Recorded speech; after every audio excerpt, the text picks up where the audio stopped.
Более 20 медицинских кроватей и прилагающийся к ним мягкий инвентарь, а именно новые покрывала, подушки и одеяла, были приобретены и доставлены Минздравом Республики в инфекционное отделение Чимчирской районной больницы. Вот такие кровати старого образца были заменены на новые. Сейчас пациент, приходя в больницу и укладываясь в отделение, ему не нужно с собой ничего привозить, для этого у нас есть все свое. Вот. Из мебели у нас там есть гардеробы небольшие, для того, чтобы пациенты могли снять свои куртки, повесить, вешалки, прикроватные тумбочки. Вот. И я думаю, что в нынешних условиях более комфортно и приятнее оставаться в стационаре нашим пациентам. Вместе с дневным стационаром и те пациенты, которые лежат, всего в сутки мы обслуживаем 35 человек.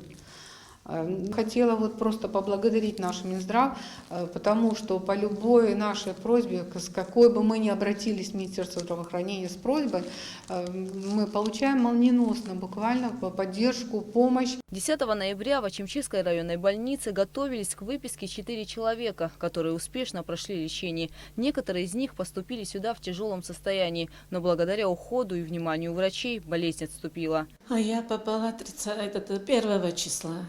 В каком вы состоянии были? Ну, в тяжелом состоянии я была. Привели вообще без сознания. Плохо мне, очень плохо было.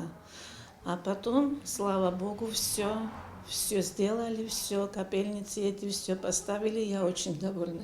Состояние не совсем тяжелым была, в среднем состоянии была, но я очень довольна, что сюда попала действительно, потому что очень хороший персонал здесь собранный, очень внимание, все, а это немаловажно когда болеешь.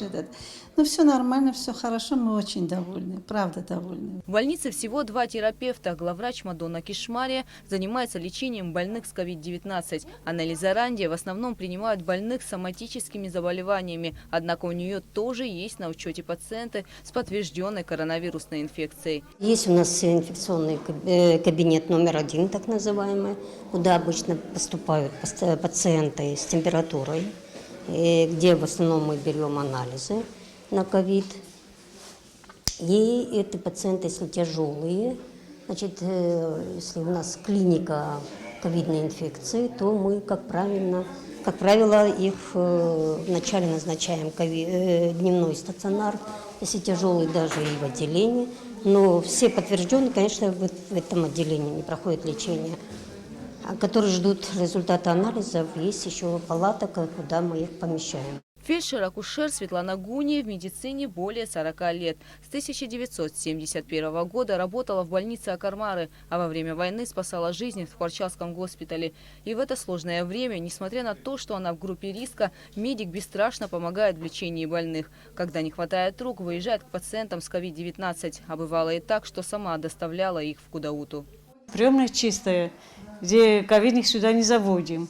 Ковидных в другом кабинете. Здесь сосудистые, сердечные, гипертонические кризы, разные болезни, чтобы не мешать их. В день на коронавирусную инфекцию здесь тестируют около 30 человек. Каждое утро материалы отвозят в республиканскую СЭС. По словам главврача, в последние дни отмечается уменьшение количества обращающихся в медучреждения. Последние 2-3 дня такое впечатление, что немного уменьшилось количество обращений.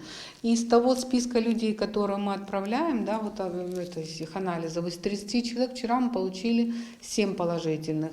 Перед этим 4 положительных. Была неделя прошлая и раньше, где мы получали 22 человека, 25 человек каждый день. И это большие были цифры. По словам врачей, недостатков лекарственных препаратов в больнице нет. Все медикаменты доставляются вовремя. Капельницы и инъекции ставятся пациентам согласно назначениям. Сейчас у меня капельница, иду обслуживать больную, которая приходит утром и вечером. А что это за капельница? Что вы капаете? Это антибиотики, потом идет витамины и дексаметазон.